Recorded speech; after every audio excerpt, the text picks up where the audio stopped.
more aggressive on the offensive end, but this is the kind of Williams, the D-line. Bucks, goodbye. Oh, if you don't like that, you don't like NBA basketball. I don't know if Robert Saleh likes it very much. He is out as the head coach of the New York Jets.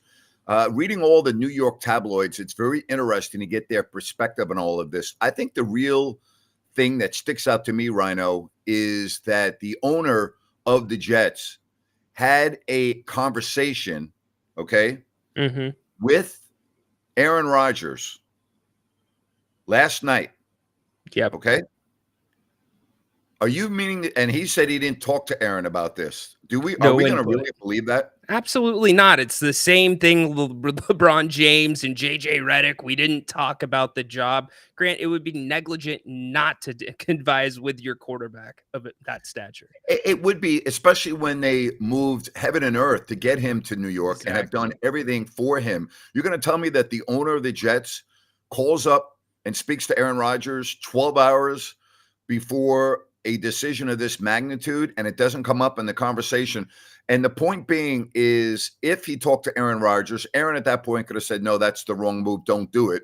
And Woody probably would have listened to him. You've got a season-defining game coming up on Monday night for the Jets as they take on the Bills. Here's my take on the Jets. Yeah. First of all, Robert Saleh to me was out of place as a head coach in New York. It wasn't a fit. I think it was apparent on many occasions. By all accounts, everyone loves the man. Great guy. Also is a very good football coach. Let's not dismiss that. But he's not a head coach, especially in that market, in that situation, with some of the things that he's handled and some of the things that he said in press conferences that make you raise your eyebrows.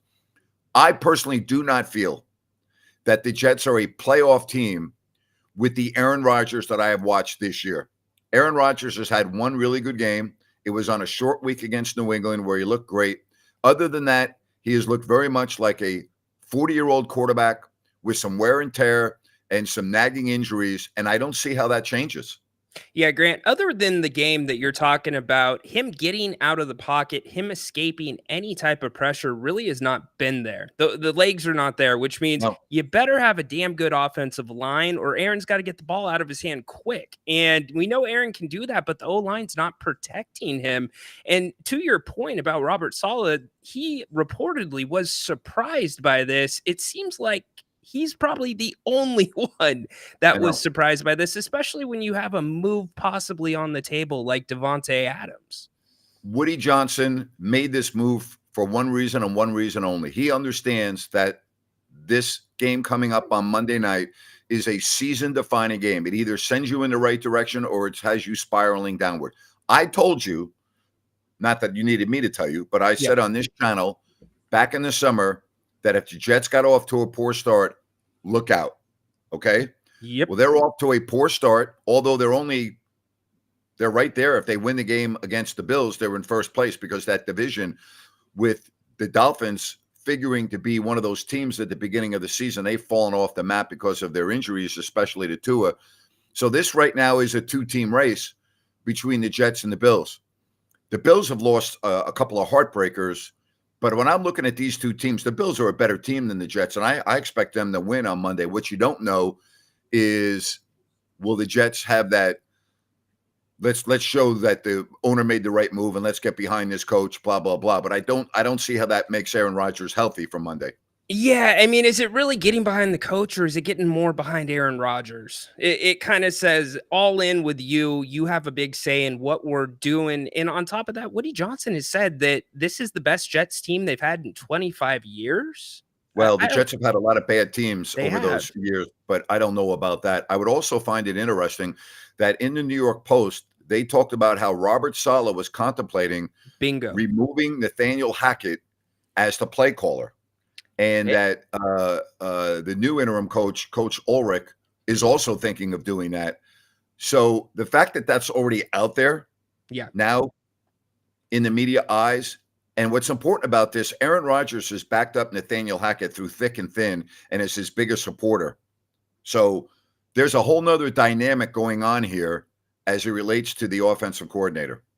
It absolutely is. They are skating on a little bit of thin ice when it comes to the situation. I think for me, when I look at the Jets and I look at the season going forward, yes, they might get a bump from this. But Grant, this all goes back, and you discussed it. I said it in the offseason. The fact that Robert Saleh came out, you got to think that miscommunication, whether it was a miscommunication or not, about Aaron being away from practice, but Yep.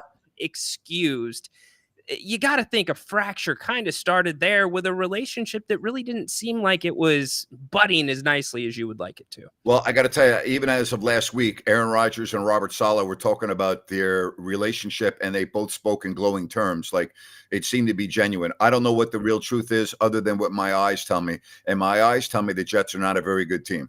Yes, they need a lot of help. And much like the local team right here, the San Francisco 49ers, not a very good team right now, but in a bad division. Now, I don't think, much like you, the Bills are going to continue on a losing streak like this. This feels like a get-right game for the Bills, but you got to wonder, how's Josh Allen doing? You got to wonder, Sean McVay, he's been questioned about play calling. His seat might be just as hot if the Jets win this one. I could see Sean McDermott. Sean McDermott, thank you. I know. I could see Sean McDermott.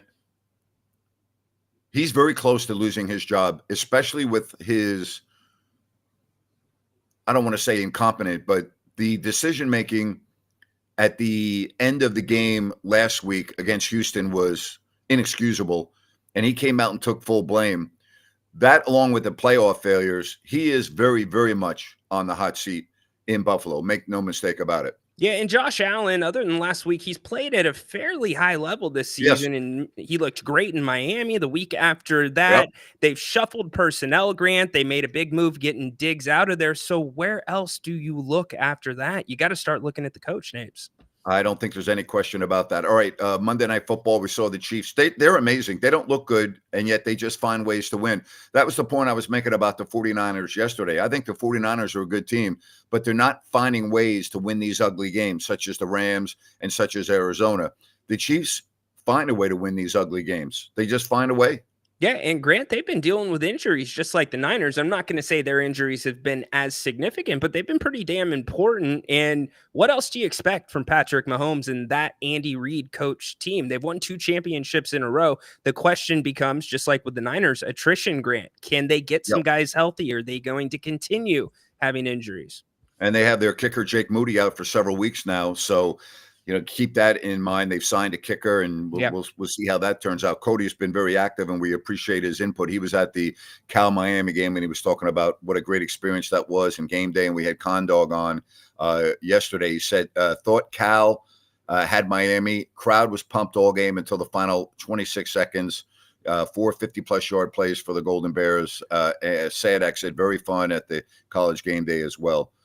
The one play that killed Cal was they had him backed up inside their 10, and they allowed almost a touchdown on that play to a receiver that was absolutely wide open. There was nobody within 20 yards of him. So, Cal, they just blew that game. But we have a lot to talk about. We got the baseball playoffs going on. The Mets beat the Phillies. The Dodgers and Padres are on a wild one. So, baseball also taking center stage as well. Yeah, absolutely. The Dodgers and Padres series, although I've not been paying a lot of attention, I really like the rivalry. It is getting heated, Napes. Yeah, and the Dodgers have been one of the most underachieving franchises in all of sport the last several decades. And they right now are down 6-5 in the bottom of the 7th. So the Padres are on top 6-5, bottom of the 7th. I would argue the Padres have looked like the better team. Certainly the more explosive team out of the two. Cody says this Jets offense has the same stats as last year's Jets when Zach Wilson was starting. That tells you a lot, and Aaron, the 3 interceptions that he had, the first 2 were really bad last week. The third one, I could see it, but it's that Aaron Rodgers is not, especially the Aaron Rodgers that's not 100% healthy. Can we agree that he's not 100% healthy? All you got to do is watch him limp and move around in the pocket, right? Exactly right, Grant. I mean, you use your eyes to tell you that he's not exactly right. And the Bills are going to be coming after him. That's another alarming trait. We talked about the Jets' offensive line, and we thought that they would be much better and be able to protect Rodgers. Well, they have not been able to do that this year. Rodgers is getting pounded every game. Yeah, and the only reason, for all intents and purposes, is that he didn't experience that night one in San Francisco was the fact that he was getting the ball out of his hands so quick, and he was doing a lot of short drops. But if you look at the history of the Jets, are we going back all the way to Mark Sanchez? They've not been able to protect a quarterback. And with Aaron Rodgers in this condition, you've got to have not just great protection, you got to be a level above that. You got to pick him up. Yeah, that was when Rex Ryan was the coach of the Jets. Exactly. So it's been a while. The Jets have had, well, really, when you think about it, you got to go back to 1969, Joe Namath, in one of the most famous games in the history of professional football with their Super Bowl win over the Colts. I mean, that's a long time. I was 10 years old, and I had season tickets with my father and my brother to the Jets during that era. We also had season tickets to the Giants, so I was blessed as a kid. We were at an NFL game every Sunday. But I remember those teams, and the Jets had the city of New York in the palm of their hand with Joe Namath as the quarterback and Don Maynard and Snell and Boozer in the backfield. And I mean, they were the real freaking deal. But that's a long time ago, 1969, man. That is a long time ago. I remember the images of Joe running off the field. Look, like you said at the start of the show, it's the right time. I think we can both agree. It's the right time to do it. This is your chance, and it's kind of that Hail Mary. And do you entertain bringing in Davante at this point? That's going to be up to them, but this could be a season-saving decision.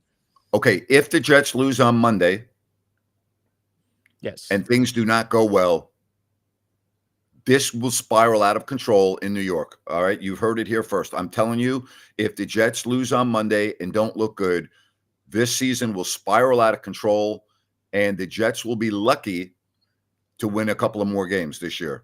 Okay. They'll be lucky to win a couple more games. They will be in a situation where this is the quote unquote easy part of their schedule they've just gone through. Of course, we didn't know Minnesota would be this good, but they're in trouble if they lose on Monday, and the media and the fans, oh my gosh. See, there is no patience in New York with the Jets. All right? There's no patience.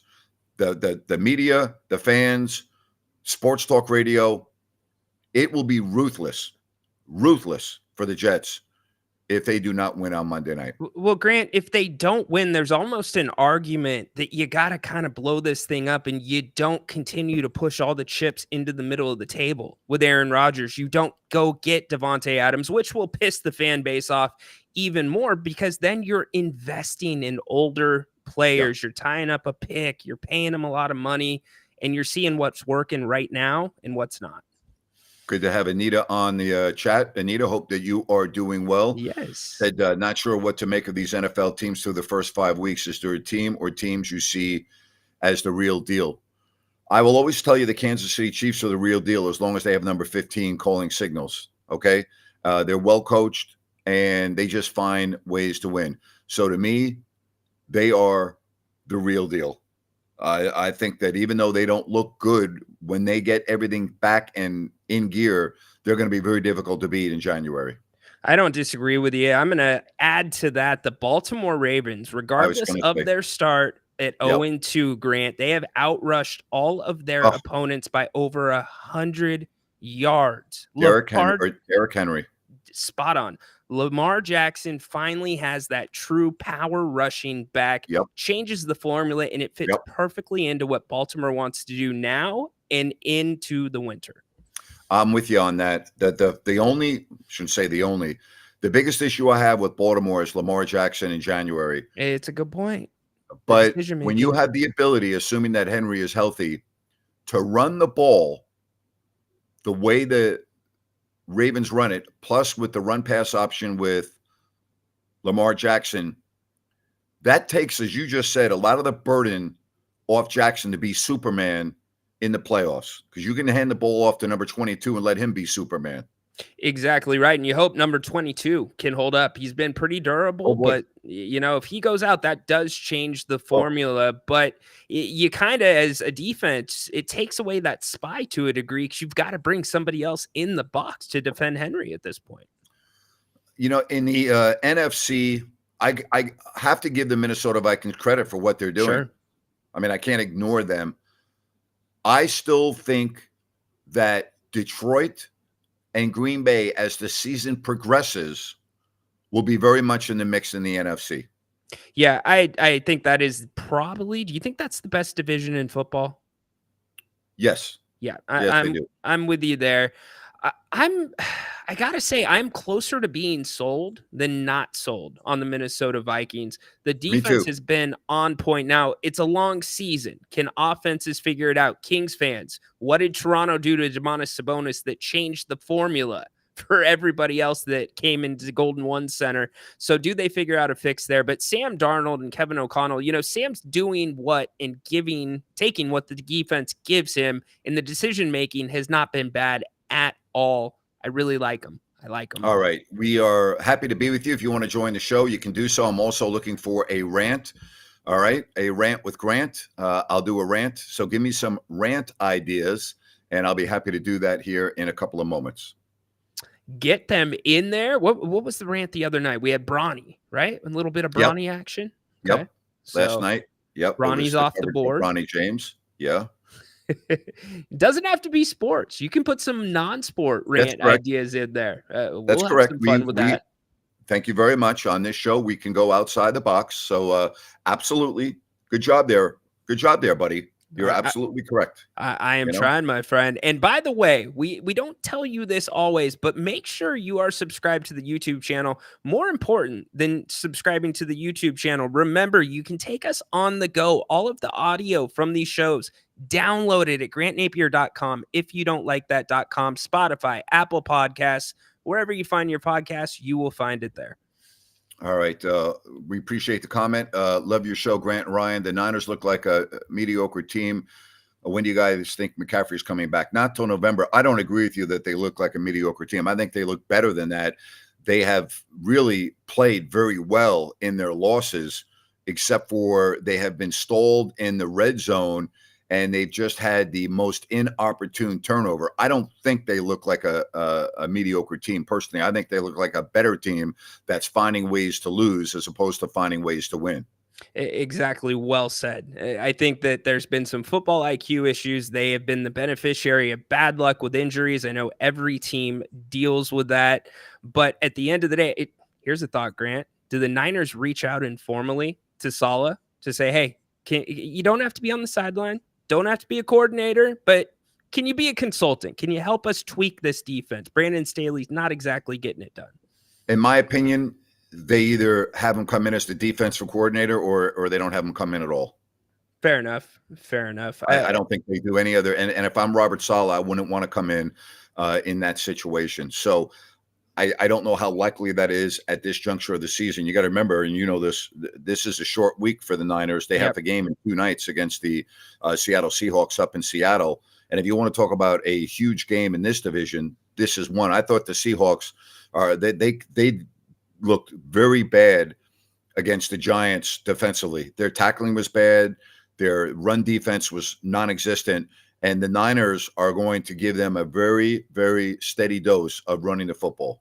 Spot on. And conversely, for Seattle, the offense completely out of sync. Kenneth Walker was only on the field 17 snaps, which is a problem with the balance. DK Metcalf could not get separation from some of the Giants' cornerbacks. And can they get back to the explosive plays? The Niners have given up a ton of explosive plays this year, most recently to Arizona. All right, a good place to go watch the game because they've got TVs everywhere while you can enjoy your favorite meal or beverage is at Bennett's. Ryan, we love going to the Roseville location to watch games there. We've done that very often, whether it's Sacramento, Roseville, or the West Side Grill in Rockland. You will love their prime seafood and steaks. Don't forget about their weekend brunch, their daily happy hours, 2 to 6, their sips and taste.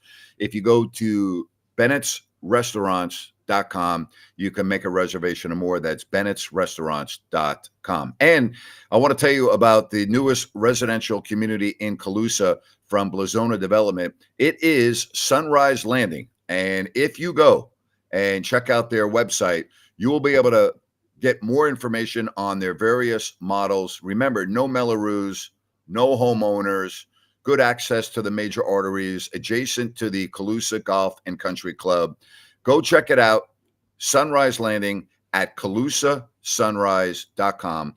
That's CalusaSunrise.com and Sunrise Landing. Love those open floor plans. Love that. I know I do too. Good job. Love it. Absolutely. All right. Good to have you with us. Don't forget that Sean Salisbury comes your way tomorrow right here at 3:00. And I'm sure he'll have a lot to say about Robert Saleh's firing. Yeah, and much more. I can't wait to get his take on the NFC West in that division, where he sees it going, because it's so up for grabs right now. Yeah, so that's tomorrow at 3:00 right here on If You Don't Like That. What are you expecting from well, not what are you expecting? What do you want to see from the Kings in their preseason games? No injuries. Me too. Yeah.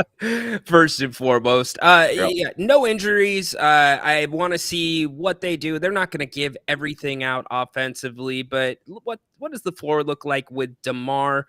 Also, big emphasis. We talked about the offensive rebounding yesterday, but Grant, the one thing that I'm most looking at is the back end of the roster, because there is some availability of some minutes, guys that may be hurt right now, or even somebody in that 14th spot that can help on the front line. Mike Brown today, big emphasis, Grant, on taking pressure off of De'Aaron Fox, Domantas Sabonis, having guys on the team that can do some of those little things, perfect their roles to make it easier on the guys that are getting the majority of the attention. I'm looking at all of that. How about you? Well, I'm with you first and foremost. No injuries. I am looking to see how DeMar DeRozan fits in.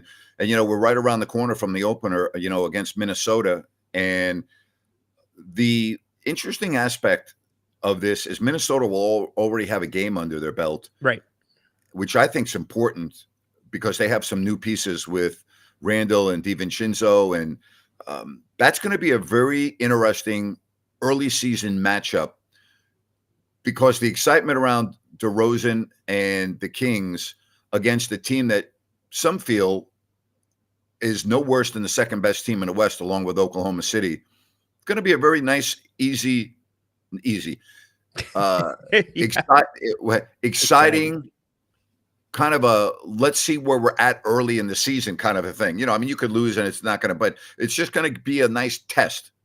Certainly, early on in the season. It's what you want to come out of the gate with. And then if you're successful, you don't want to see a letdown the next game. But to your point with the Timberwolves, it's going to be a perfect example. It's going to be our first real glimpse of what the Kings do because of their lack of size to combat size, and how possibly they use their lack of size to their advantage with bigger guys trying to chase them around, Napes. I just want to see Randall, and if he's healthy or not. How's that shoulder look? And we'll see. I look at Minnesota. They have a dynamic player, right? They have a bona fide star. They have size. They have power. They're going to be good this year. They're going to be very good. Yeah, I expect them to be better. We've had this conversation many times without Cat, especially if you are centering more around Anthony Edwards. I know the offense was heavy around him last year, but the question is Gobert. Can he hold up a season? He can't do much when you pull him out from under the paint. He likes to be a little bit more under. What's his role going to be? What's it going to look like with Randall? And, I think if we talk about the West, Grant, it's three teams. It's the Timberwolves, it's the Thunder, and probably the Mavericks. Yeah. At the top. Yeah. And I think the Mavericks, to me, when I look at that roster and how close they were last year, they made some tremendous deals right before the trade deadline. And it really propelled them into the playoffs. They made some very good moves. And that is something the Kings did not do at both deadlines. Now, they were a little active, but nothing that dramatically changed the composition or the core of the team. But granted, Dallas didn't plan on changing the core of the team. They made prudent moves that made them better on the spot. Go to the NBA Finals. You know who else who did that the year before? The Los Angeles damn Lakers, Grant. So I'm looking at the Kings. Can they, if things are not going exactly right, because Monty has left the flexibility there, they can't have another idle trade deadline. They can't, in my opinion. All right, don't forget, I need some rant ideas. All right, so do not forget to give me a rant with Grant, and I will make sure to deliver that to you on today's show. All right, so give me some ideas. Give me a couple of rant ideas. Grant's feeling ranty. Get them in there. I might have a couple for you. Yeah, I like that. You come up with some pretty good ideas, buddy. Yeah, you know, I've got a few in the book, just saying. Yep. But we want Yep. your guys's. Give us the original ones. Those are always the best. Absolutely. So we got the Robert Saleh firing, the rest of the NFL with the Chiefs rolling, Derek Carr hurt again. It's never going to happen for him, is it? He's had a great career considering what I don't know he's if I would been say through. great. I wouldn't agree with you that it's been great. Well, I mean, you're right. Great is the wrong word. He's had a Right. solid career considering his stops. New Orleans, probably the best. Hasn't won a playoff game in 11 years. He hasn't, but he's been a good quarterback. He's been a good regular season quarterback. Been inconsistent. He's been good, but he's also had periods of inconsistency that has left you head scratching. I would agree with you. I would label him as a good career. I think I'm not going to debate that. But there's a huge void in his career. And when you play as long as he has and don't have any playoff wins, yeah. I mean, come on now. Was it the year he broke his neck right before the playoffs? It was it wasn't his neck, was it? Was his neck or his leg? One of the two. He had a leg injury, and then they played a wild card game in Cincinnati and lost that year to the Bengals. And then there was one other year, and I can't off the top of my head, but he doesn't have anything to show for it. Now, has it been totally his fault? No. Right. He was on a lot of bad teams, you know? That's what I mean. He's kind of made the best of it, not exceeded. He hasn't picked his team up to that level like exceptional quarterbacks do. And I don't think, Grant, there's another stop for him after this. This isn't a Geno Smith situation, Baker Mayfield situation. No, it's not. He is at the twilight of his career, and based on his body of work, his body, and everything else. Yeah. You're right. This is not a Geno Smith type situation. And I use Carr, and then I go back to the Raiders. The Raiders are a team that's never going to get it right as long as Mark Davis is in control, and I don't see that changing. The guy is not qualified to be an NFL owner, and I hear great stories about how he treats the players and the former players, and that's great. Yeah. Okay, that's great. I heard what he did for Jim Otto upon his death was over the top, phenomenal. Great. I like hearing stories like that. That doesn't win you football games. Okay. He continues to make the worst decisions at the key positions in his organization that began with giving John Gruden one of the most absurd contracts in the history of NFL coaching. And he just follows it up with bad move after bad move after bad move. He can't get out of his own way. That's just the reality. He cannot get out of his own way. Seems like he's satisfied sometimes with just having a piece here, a piece there. You've got Devontae Adams, you got Mad Max, Crosby. Unfortunately, you can't build, Grant, on a defensive end. You can't build a successful team. It starts at the quarterback position. And the Raiders have just lacked there and missed there so much. And I feel for their fan base. I really do. Well, they missed at the coaching, and I've said this, and I think John Gruden is a very, very overrated coach. They had Rich Bisaccia who took over, and the players loved him. And not only that, they were winning and playing well. And then what did Mark Davis do? I got to have a big name, and went out and got Josh McDaniels. Well, that was an absolute disaster, a disaster. Then you bring in Antonio Pierce and elevate him to interim, give him the job. And in all fairness, you had the key players, Devontae Adams and Max Crosby, publicly coming out and supporting Pierce. And boy, that didn't last long, did it? No, it did not. And I was, as you were saying that, I'm thinking he went with the coach that the players built around last year. When Antonio Pierce got named interim, they rallied around him. And now it's the wrong decision, yet before it was the wrong decision not to keep the coach. You just don't know. That's the variable in football, Grant.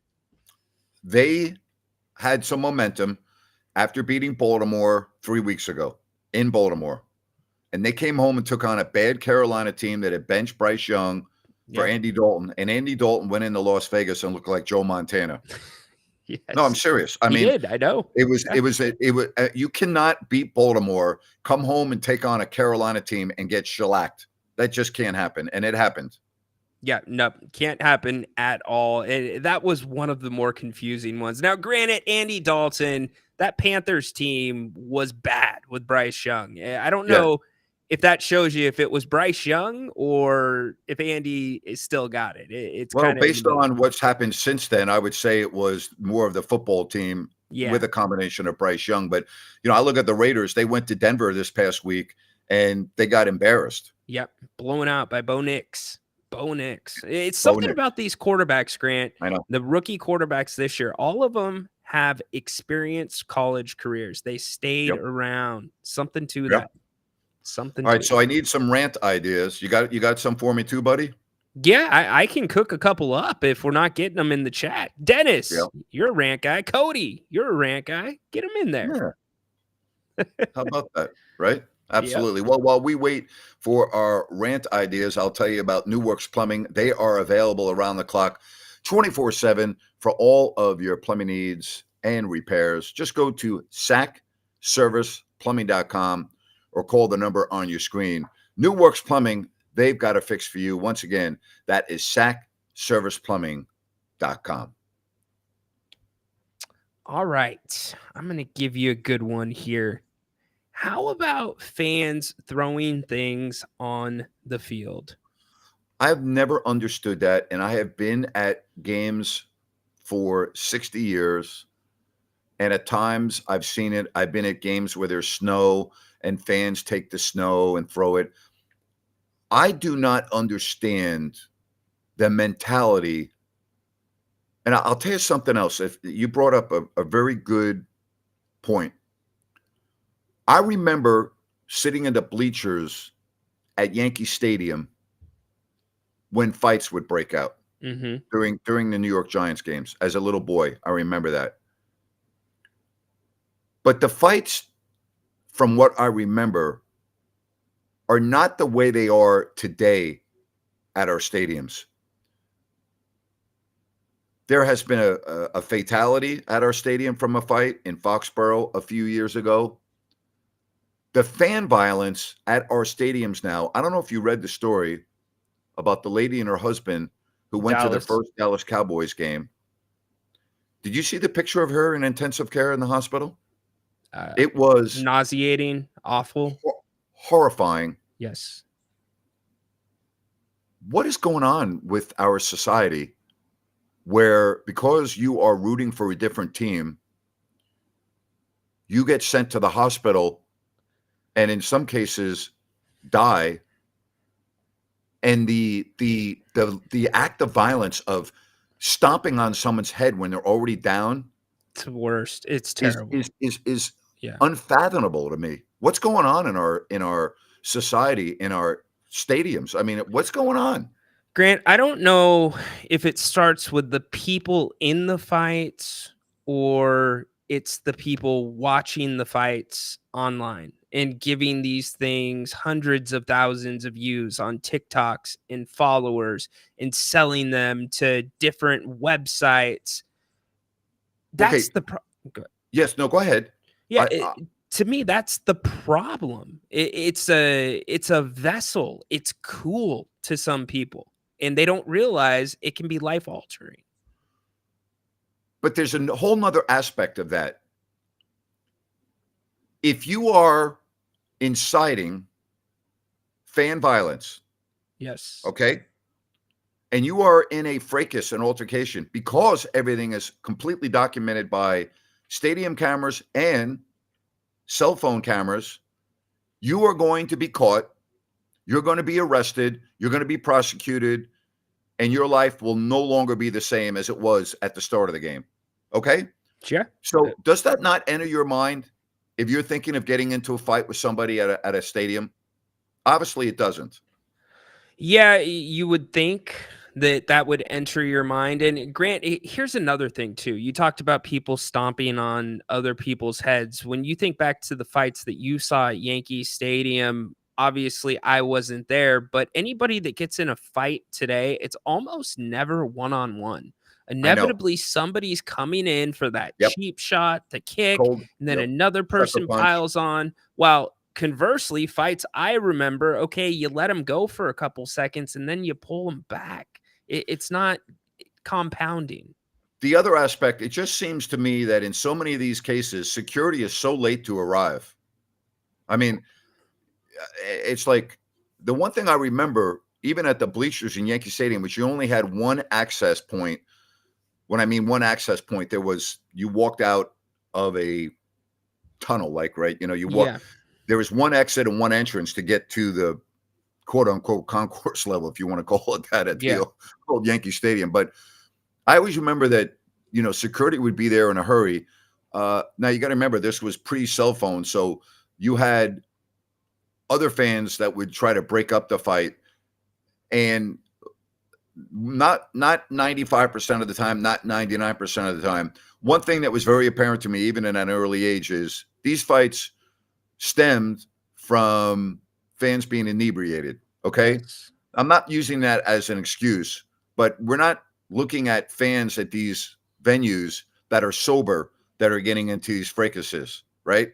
Absolutely not. And it's just, and because of social media, like you pointed out, it's almost impossible to go on social media on a Monday now and not see fights in so many of our football venues. It's almost 100%. impossible. 100%. Grant, we used to, at least me growing up, there were certain things that were reasons to go, right? If you cross that line, and I'm not saying fighting and not promoting it, not saying it's good, but it almost seems like we've swung to the other side of the spectrum where anything is a reason to go. And whether that's because you're drinking or any other substance that might be being used, the thoughts, I mean, people falling back and hitting their heads sometimes, Grant, is just as bad, if not worse, than the punch. The disregard for people's lives and health is mystifying to me. Because when I watch these fights, the one thing that enters my mind is the complete disregard. Like I can understand the pushing and shoving and maybe, a punch but then after that, when it escalates to full on violence, where an individual is trying to do major bodily harm to another human being at a game, I can't digest that. It's hard to think about just some of the things that you talked about, the stomping, kicks to the head. I mean, that kills people, and Grant, how many times are we going to hear the examples? You talked about the fan at Foxborough that passed away, Brian Stowe, the Giants fan, Yes. who Awful. at Dodgers Stadium, In the parking lot. In the parking lot after a game, it just keeps getting worse and worse. And here's the catch-22. If you want to do something about it, you probably start with looking at the tailgating and the liquor sales. But where does a lot of the money come in, Napes? Yeah, you're never going to be able to curtail the alcohol sales at a game. You're just not. And as you said, the tailgating that starts hours before the game, you can't prevent people from drinking in the parking lot. You're just not. There are certain things that you cannot change. Yeah. All right. That's one of the things you cannot Well, there's change. nothing wrong with it, Grant. That's part of the experience. There's just a small segment that goes overboard. They do it irresponsibly. Yep. And I got to tell you, not to pick on Los Angeles, but I see more fights out of SoFi Stadium than any other venue in America. And it's just mind-boggling to me. It almost every week after a game in SoFi, whether it's the Rams or the Chargers, there seems to be an ugly, ugly fight in the stands. So is that a statement as much about Charger fan, Ram fan, or is that a statement about other teams' fans coming and taking over the facility on a weekly basis? It's that, but there's no law against that, and there's nothing wrong with that. And it doesn't mean that it's a very good question. Here's what I've always said. You have to deal with reality, okay? The reality is that going to an NFL game in particular cities is almost like a religious experience. It's a way of life for a lot of these people. Same thing in college. When I used to go watch the New York Giants on the road, I did not act the way I acted at home games on the road. I wasn't obnoxious. Okay. It's called common sense. I also would acknowledge and look around to see what the fan base around me was like. Right. Was there a lot of swearing? Was there a lot of drinking? Was it families? Whatever. And I think within a couple of moments of being at a game, your perception of whether you're in a safe environment or not is reinforced in your head. I always tell the story of taking my boys to the Giants-Cowboys playoff game in 2007. And we had our Giants gear on, and it was the most pleasant experience I've ever had on the road. The Cowboy fans and the Giants won that game. Mm-hmm. We were, cheering and rooting for our team. No one cursed at us. No one threw anything at us. We left the stadium with our Giants gear on after the Giants had beat the Cowboys. Eli beating Tony Romo. That was the game that Jerry Jones put the tickets for the championship game on everyone's seat before the game started. No one like gave us a hard time. It was the most pleasant experience.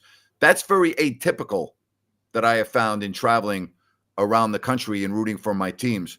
So I always try to go with a sense of common sense. Don't look for trouble. And you should be able to cheer for your team and everything. But the point is, don't go overboard. Don't be obnoxious, right? Yep. Root for your team and have fun, but don't be obnoxious, and know when to back off if somebody around you is getting irritated. It's pretty simple to me.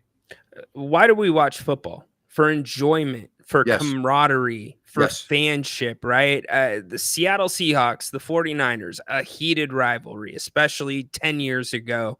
We were in Seattle 2 years ago for the Seahawks and the Niners.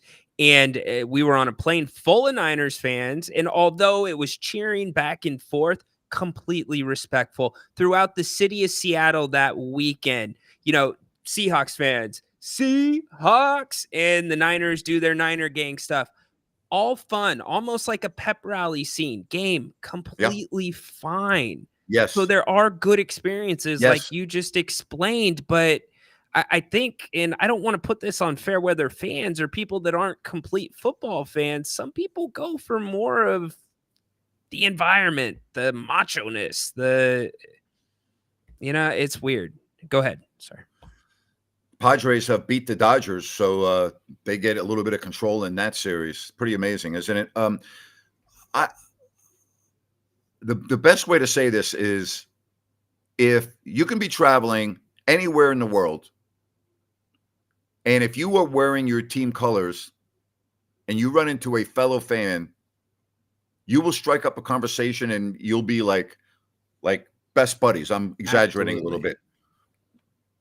Conversely, if you are wearing a Eagles jersey and you pass a Cowboys fan, it may be a different scenario. I'm not saying there's going to be a fight, but there's something about sports, as you just said, that brings people together. But particularly if you have your team's colors on, whether it's a hat, a shirt, whatever, and you run into somebody else that roots for that team, even if you're passing down the street, whatever if I'm in a foreign country and I see someone wearing a Giants hat or a Giants shirt, I'll go Big Blue. Grant, the guys you saw on the beach wearing Kings jerseys. Yes. Right? Yeah. But if you have an opposing jersey on, that person won't give you the time of the day. They won't look at you. It's just, again, our minds are programmed to work certain ways. But it never excuses, Ryan, fan violence to causing bodily harm to another human being. Yeah, Grant, sport is sport. I think sometimes for some people, it bleeds into religion, and that's where it becomes a problem. So, all right. So that's an idea for rant. Anybody else give me some rant ideas? You got anything else? That's a good one. I can do that. What else is worthy? I saw one in there about Robert Saleh having to be escorted, reportedly, out of the Jets facility. So it's unbelievable to me. It's like you become a complete criminal going to jail in handcuffs. I mean, he gets fired, boom, 2 security people there, can't get any of his belongings, nothing. Everything's erased on his computer, and you are escorted escorted out of the facility by security. Grant, what about, you probably saw this during your time with the Kings, when a guy gets waived or cut, next thing you know, somebody's in the locker room with a trash bag just putting stuff in. And I remember Mike Bibby in his retrospective video when he came back to Arco Arena for the first time, he's lugging a bag just over his shoulder and into the car. It's like, you can't treat these guys with a little bit more love. They just gave you some really great years of their career. It's nuts. Yeah, it's it is nuts. I don't know what else to say. You know, someone says I have bought Bears jerseys in Okinawa and Thailand. Instant friendships. Sports are dynamic. Very true. I had a story. I can't remember when it was. I don't know.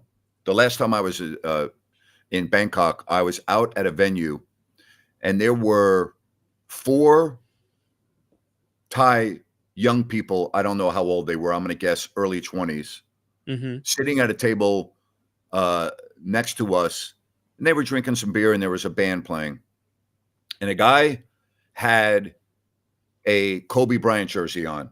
Now, when you go to a lot of foreign countries, you see all types of sports jerseys. Michael Jordan's jerseys are very popular, but I don't know if the people wearing those even know who Michael Jordan is. You understand? Yeah, absolutely. Right? Okay. So anyway, I went over to this guy and I said, "Hey, do you speak English?" He goes, "No." He had a big smile on his face. So I used Google Translate.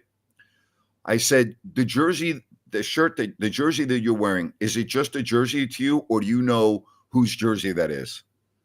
And he said, Kobe Bryant. He answered the question, Kobe Bryant. Nice.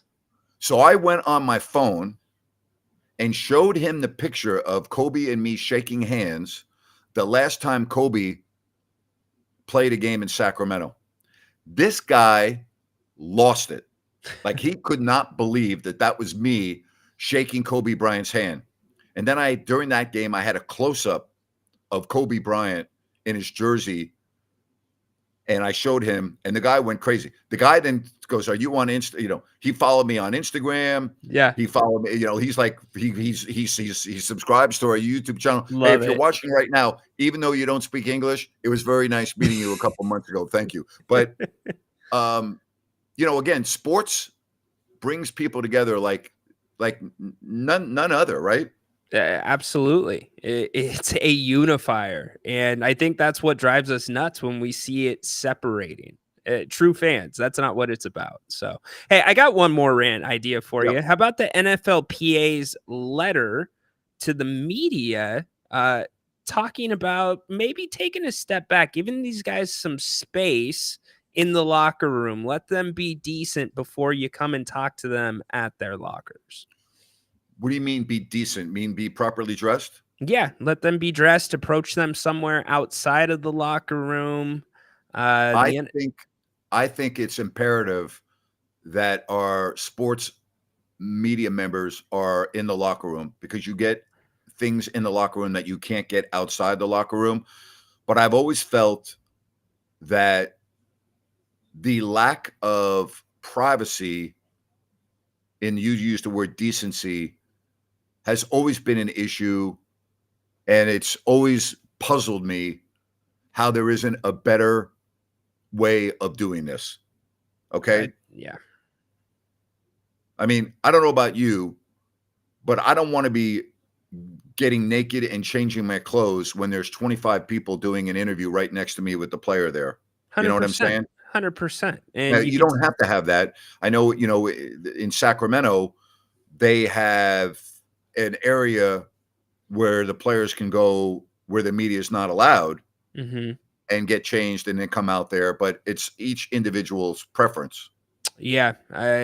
Think about as an employer, and you can argue if it's an employee-employer situation, that's like basically saying you can have a customer come in or a client come in while you're indecent or dressing, as you said. Peter has a rant on the prices for tickets at the Sacramento A's. I don't know anything about that. What are the prices for the A's tickets? I have not seen the prices released, Peter. I heard $50 was kind of the rumor. That was the minimum to get in the Oh, door. come on. No way. That has been kicked around, or at least I've heard that on the local Peter, airwaves. can you give me do you have more information on that? $50. You got to be kidding me. Well, Grant, it's an intimate ballpark. Okay, great. I'm kidding. Come on, you're going to pay $50 to sit on the grass? Get out of here. When it's 110 degrees? Come on, John Fisher. Yeah, so what's going to happen when the Minnesota Twins are in town? You're going to have an empty building. That's going to. I mean, I'm picking on the Twins, but you know what I'm saying, right? You know what I mean? What family's going to go spend $200 to sit on the grass? It's not. You know, when the Yankees come in, when the Red Sox come in, okay, or yes, you know, if you get a Dodgers team in on interleague, whatever. I don't know what the schedule is, but the point is that you can justify. But there are a lot of, you know, if you're playing the Miami Marlins on an interleague play, you're charging $50 a ticket. Come on. Yeah, get out of here with that. Peter says that Brody Brazil had a YouTube video saying $1,200 for opening day. I'm fine with dynamic pricing, like you're talking about, but I'm okay with dynamic pricing. Yeah, it's what the market does now. I don't want to do a rant ripping until I have more information. So I was not aware of that, and the reason is I do try to be responsible when I'm on the air, regardless of what medium I'm on. And I don't want to rip an organization and then, you know, and go back and go, my God, I made a mistake. I shouldn't have done that. I am trying to be responsible when I rant on things. So I don't want to rant on that until I have more information. But I'll tell you what I will do. I'll look it up. And if it's worthy of a rant, I'll do that tomorrow or the next day. There you go. All right. You have one lined up? Something in the back of your head? Not right now. So I'm waiting for a couple more minutes before we get off the program. Okay. And I will be more than happy to pick out a rant, you know, but I need your help, everyone. Pick us up. Pick us up. Hell, if you want to call in and do a rant to get us going, you could do that. Do a rant. Yeah, you could do that. We'd let you do a rant. We've had some pretty good ones. I mean, it is a rant with Grant. It's so you can do a rant with me. I'm okay with that. Very good point. Good. But I can't imagine anyone paying $1,200 to go watch the A's on opening day. No, what's the historic value there, Grant? One season in Sacramento at minimum. Yeah, I just don't see it. I mean, I don't get it. Do you? No. I know you just said that, but I really don't understand it. Yeah, no, I don't, especially half the ballpark. If it's a night game or an afternoon game, you're dealing with the sun really bad. And if it's going to be that expensive to get in the building, Grant, how could you justify $50 for a grass seat that's pretty close to the field and having a seat that's 50 feet, 75 feet away on the third baseline that's $125? I just think the park is so small. All right, I'm reading this story. It was dated in April, though, so I'm doing this off the top of my head. According to the Sacramento Bee, the expected cost for A's season tickets is $15,000 to $20,000 per seat, which comes out to $183 to $244 per game. You got to be kidding me. It's crazy. Come on. Now, it says, as a reminder, the A's will be playing in a minor league facility, but it sure looks like they're charging big league prices. A seat in the second row behind home plate at Sutter Health Park is going for $41.80 when the River Cats take on Las Vegas next week. Is that right? Yeah. $41? Yeah. The pricing is very fair. Where they get you is all the stuff on the back end, Grant, the fees and that, but that has nothing to do with the River Cats. The A's averaged $100 last season for a 112-loss team, while the Arizona Diamondbacks, the NL champions, charged $90. Also, according to the Bee, the A's are selling between 10 to 12 premium season tickets per day. There are 301 seats in one section behind home that doesn't even go all the way back. That one section will take 3.5 weeks to sell out, and that's if they stay on the high end of 12 tickets per day at the current pace, blah, blah, blah. I don't know, man. That's crazy. You going to Denny's to buy a $45 steak, my friend, or are you going to Bennett's? I'm going to Bennett's, my friend. Yes. Well, I would rather go see the River Cats play, unless, like you said, it's a good opponent that you want to come in and see, and maybe you pay that extra money. Yeah, so I'm looking at Brody Brazil, and the headline is that the tickets for the A's games next year could be the most expensive in Major League Baseball. Stupid. By far. You're going to be kidding me. Wow. How much is that John Fisher and how much is that Vivek, you think? And I know that's an open-ended question. I don't know the answer to that. Yeah. Wow. How about this? Someone says, I swear you can fly into New York City and watch the game at Yankee Stadium with decent seats and then fly back for that same price. That's crazy. That's and you know nuts. what? You could. For $1,200, you could. You could fly to New York, go to the game, go watch the A's play in New York, and then come back. Wow. Yeah, one of my friends was going to, they do a Raiders game every year, but they haven't been to Vegas since they moved, and it is cheaper for them to fly to Kansas City, have seats on the 40-yard line, and fly back than to get a seat at Allegiant Stadium. All right. So I'm going to do this, okay? All right. I'm going to do my rant in a way that if I'm wrong, I'm not going to have to eat my words. How's that sound? Love it. You know, I mean, that's what we do here. All right. It is time for a rant with Grant. And it is brought to you by EDH Motors Automotive Reimagined. All right. And the website is info@edhmotors.com. This is a long overdue new concept. No obligation to any franchise or big corporation. Just two people, David and Adam, trying to do something different and better. Now, here's what they'll do. All right. They offer new vehicle brokerage. They also offer vehicle consignments. They'll sell your vehicle for you. And of course, they can buy your car and will sell pre-owned vehicles. Hey, even your RV or boat. You'll take delivery at their Auto Lounge in El Dorado Hills. You don't have to go to a dealership. You don't have to talk to a salesperson. You're not going to get pressured by a manager. You're not going to get squeezed in to the F&I office. You are going to have a pleasant, enjoyable experience, build relationships at EDH Motors Automotive Reimagined. And again, just go to info@edhmotors.com. That's info@edhmotors.com. All right. So let me get this straight.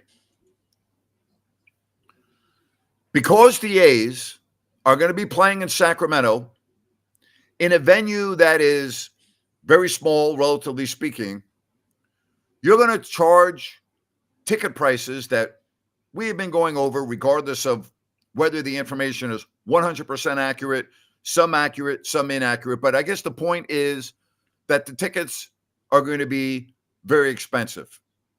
Are you really that into baseball where you're going to go to a minor league ballpark to watch a really bad team play and you're going to spend that much money? What is your money not worth anything to you? Like you, as the one individual said, you could take that money, buy an airplane ticket, and you could go to another team's ballpark, a major league ballpark, and get the same experience as you would if you're going to Sacramento. Now, I don't have the actual pricing in front of me, but you have an option. Your option is don't go.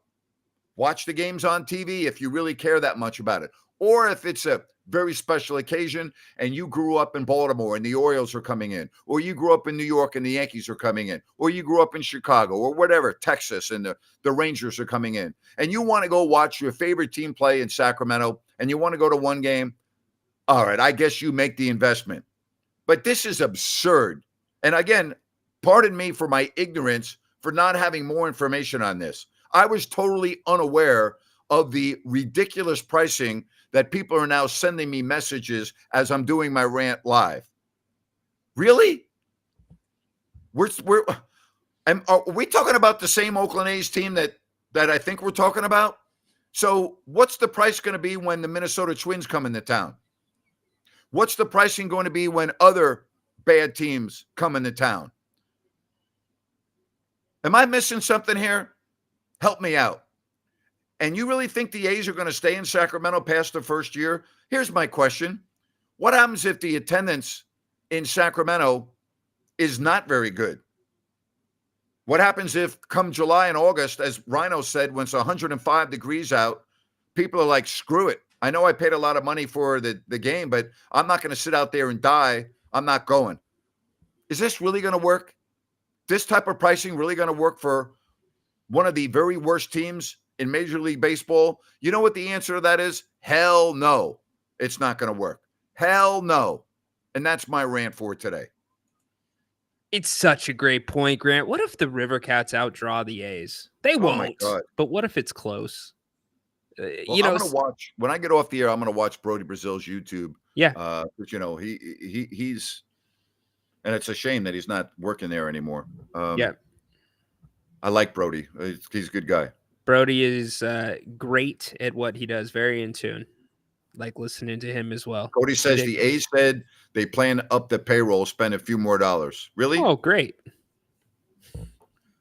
Here's one. EDH Motors seems like a good business. I got to tell you, you know me, I don't talk about any product on the air where I don't meet the owners and get complete information and use the product. And all I can tell you is I was so impressed when I went out to lunch with Adam. I did not meet David, the other owner of EDH Motors, but it is an amazing concept. And if I was in the market for a new vehicle, I would go that route. It is so nice. They have a great little studio. I don't want to say store. Lounge is what they use, the word lounge. It's beautiful. And it's just like, wow. You pick up the vehicle right there. You get all the warranties, everything else you'd get at a dealership. It's a great service. And so it is a very, very good concept. Very good business. Thank you for saying that. Go check out their website. All right. Info@edhmotors.com. Check it out. And here it is right now. Info@edhmotors.com. You get a lot more information that I could pass on to you, but I think you'll really, really like it. I was blown away at the concept, and I was like, wow, this is something that I really do want to promote, and I'm happy to promote it. And I'm really hoping that a lot of people, you know, go to that website, and next time you're in the market to sell a car, buy a car, whatever the case may be, give David and Adam a call. Grant, you perked my ears because I've been flirting with selling my car, and the thought of doing it privately, it just the hassles, the people you have to meet, non-guarantees, to be able to do that in a comfortable environment and have somebody taking care of that for you. Yeah, absolutely. Absolutely. All right. Something else. Tomorrow, 3:00, Sean Salisbury. Looking forward to having Sean on. And before you know it, we're going to be going wall-to-wall coverage with the Sacramento Kings, Ryno, as opening night is not that far away.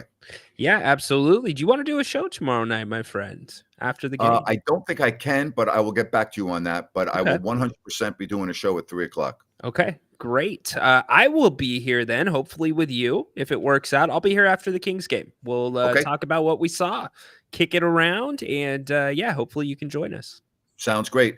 To everyone else, have yourself a fabulous rest of the evening. Thank you so much for joining us here on If You Don't Like That. So long now.